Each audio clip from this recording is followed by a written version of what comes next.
I can't speak for anybody else, but Yeah. I can tell you, late payments are one of the easiest things for us to delete. We've gotten on the last challenge, it was about 100 late payments. One guy, Wes, he lives here in Atlanta. Wes got 128 negative items deleted from his credit. Wow. Right? So what I'm All through doing consumer law. See, when you use consumer law, this is the law Congress put in place. This isn't something Doreen made up. Yeah. This isn't something Ash made up. Yeah. This is something that is in law. It's called the Fair Credit Reporting Act. Yeah. Anybody can look it up, Yeah. right?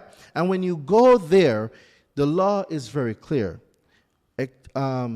Exclusions, the term consumer report does not include. They tell you it does not include it. So if you let a corporation like Wells Fargo, Bank of America, and these companies report you as late, that's because you want them reporting you as late. See, when you know better, you do better.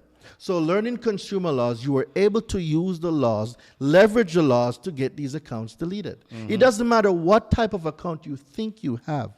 I can show you the consumer law that can get it deleted.